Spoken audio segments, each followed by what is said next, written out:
The UK government has just revealed its autumn 2025 budget, and there's some major changes in that affect EV drivers. So as an EV driver or someone who's thinking of switching to an EV, I think it's important to break down what's just been announced to see how it affects you and me and the future of EVs in the UK. So grab your tea, coffee or other beverage and strap in as we go through the wins and the losers on this budget in the UK and see if EVs are still worth buying.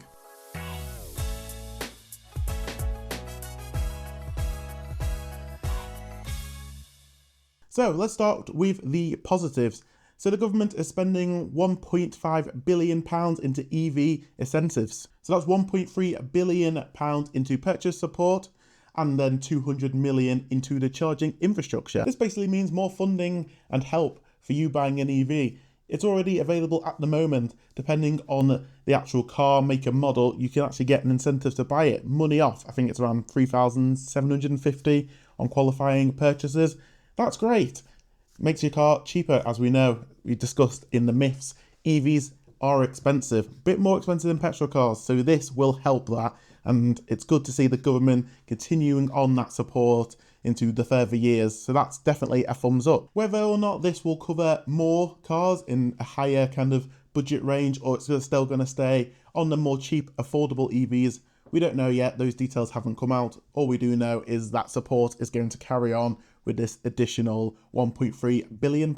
So yeah, another win. £200 million being spent on EV infrastructure. So more chargers are going to be installed across the UK to meet that mandate of brand new cars in 2030 need to be electric. So more chargers, less anxiety, more use for people who can't charge at home. It's a win-win. We definitely need more chargers as people get more and more and more into EVs. As I always say, if we want mass EV adoption, we need the infrastructure to catch up as well. And this is definitely going to help that. Another win, luxury car tax, or on the VED, the vehicle exercise duty. In the last budget, so it was at £40,000. And it's been like that for a long time, no matter if it's a petrol car or diesel. So now when electric cars have been added in to having to pay this vehicle road tax, that threshold has stayed the same. And as we know, electric cars are a lot more expensive now. You're getting cars that are your more budget-friendly kind of normal cars, yeah. Peugeot 208s, 2008s, Astras, for example, Mockers, even some Fords, for example, were slipping in to above this £40,000 bracket and being classed as a luxury car. Now, in terms of things, they're not really luxury cars, it's just because they're more expensive.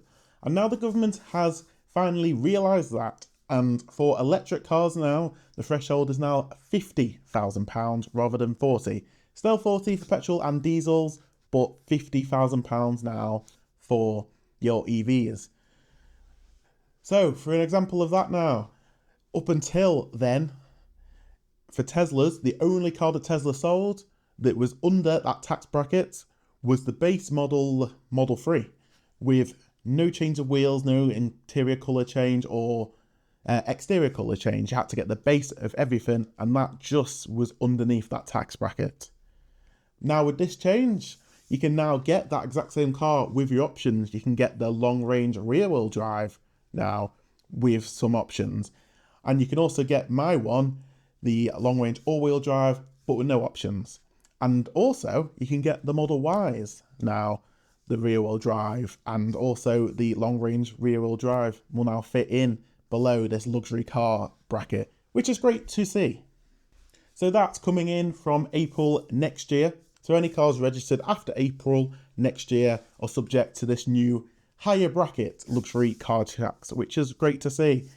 What that means for cars that are already registered from April 2025, I don't know. Let us know in the comments if you know that's going to change or not, or they still stuck on that bracket instead. Okay, now this is the big one. Pay-per-mile driving for EVs and plug-in hybrids are coming in 2028. So from April 2028, you're looking at EVs, so any battery-operated vehicle, like my Tesla, all the other ones we've featured on this channel, are going to have to pay 3p per mile driven, and plug-in hybrids are 1.5 pence per mile.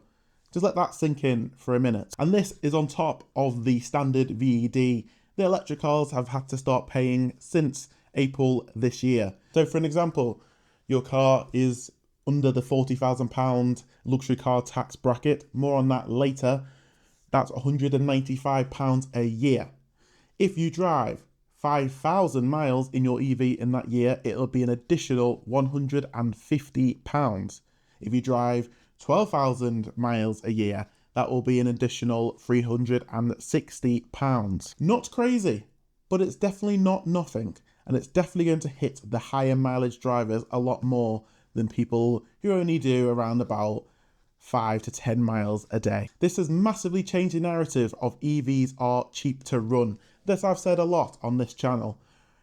Now, it's still going to be true that EVs are still going to be cheaper than petrol and diesel, but the margins between them have narrowed now, thanks to this new tax being brought in. And industry groups have risked that this could slow down EV adoption, especially for company car fleets and for standard salary sacrifice cars, as that's changing as well.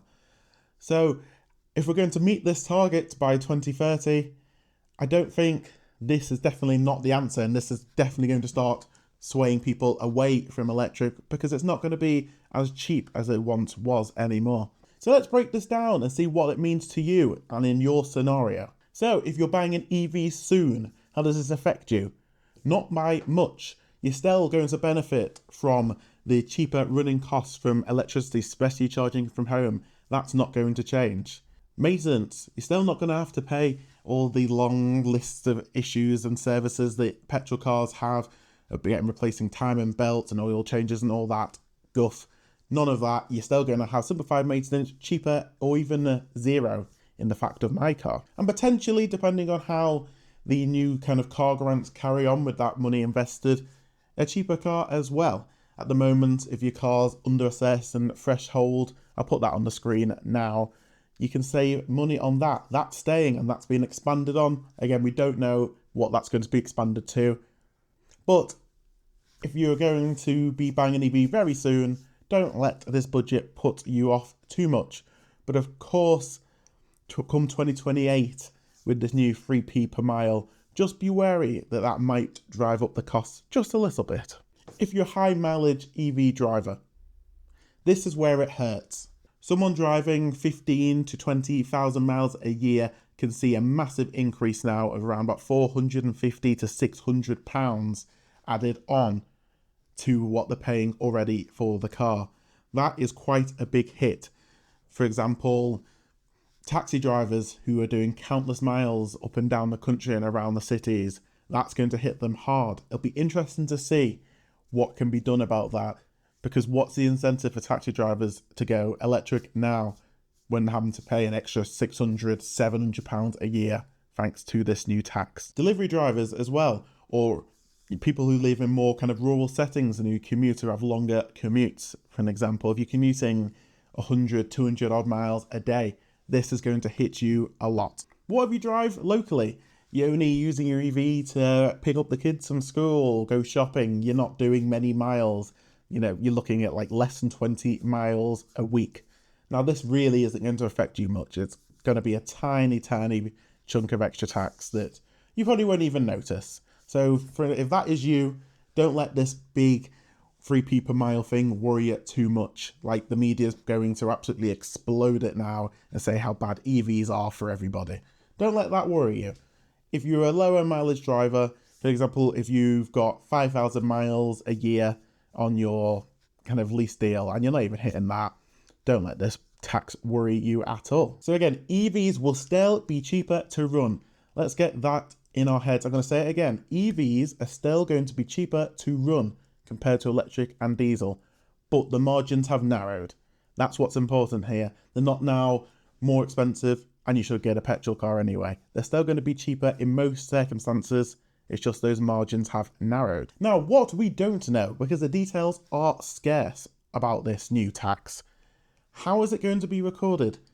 How are they going to know your mileage? Is it going to be done via your MOT every year? Is it going to be done by odometer checks, for an example? Do you need to fill details in every year when you do your tax and say, I've driven so many miles? If that's the case, how are they going to know? How are they going to be truthful? We still don't know how this is going to be logged and recorded. And this will be the most probably exciting part to see how this is done.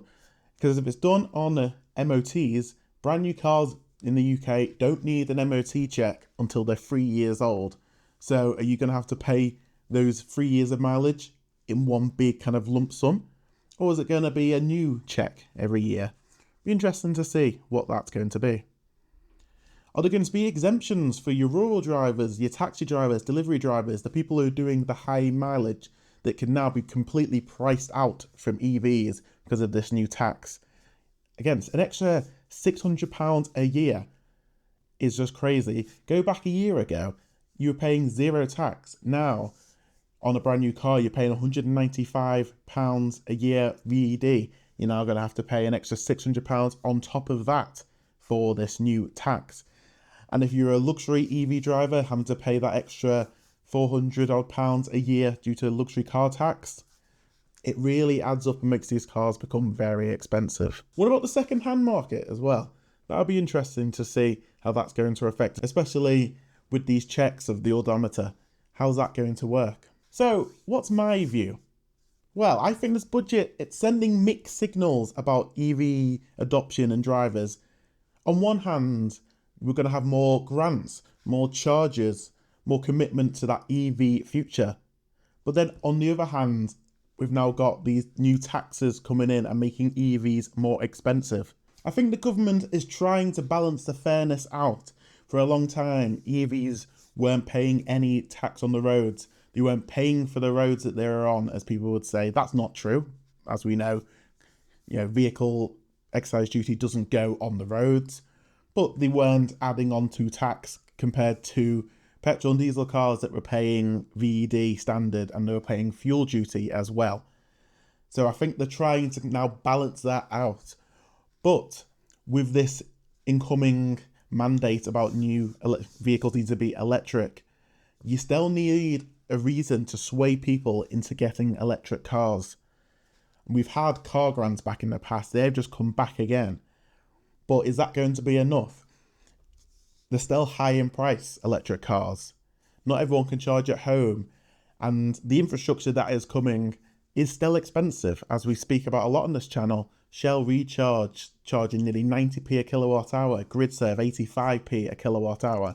When you're talking, 10 to 80% charge of around about 50 to 60 pounds, and for a high mileage driver charging up that every 2 days, you're spending thousands a month on charging on top of now this new tax and vehicle excise duty. Why would people swap to electric cars? We do need incentives to get people over. The big danger here is they're going to slow down the adoption of electric cars. And then what? The mandate hits. Or they're going to have to delay the mandate. We've seen a steady rise recently of EV adoption, surpassing diesel very recently as well, which is very exciting to see. But will this new budget now stop that curve and flatline it, or is it going to go down? We'll see in the coming months and years, of course. All right, so that was my breakdown on today's announcement on the UK's government budget and what this means for EV drivers. So what do you think? Do you think this new pay-per-mile tax is fair on electric cars? Is it set too high? Should it not be even a thing? Let us know in the comments what you think about this new tax, and the same about the luxury car tax as well, being that threshold being raised up to £50,000. What do you think about that as well? And do you think this is going to put people off electric cars? Are you thinking about getting an electric car, and has this new budget now affected your decision? Please let us know in the comments what you think about anything. I'm generally curious to know what you guys think. Thank you very much for watching this video, guys. Much appreciated. Don't forget to like, comment, and subscribe. And I will see you on the next episode of Ben Goes Electric. Bye-bye for now.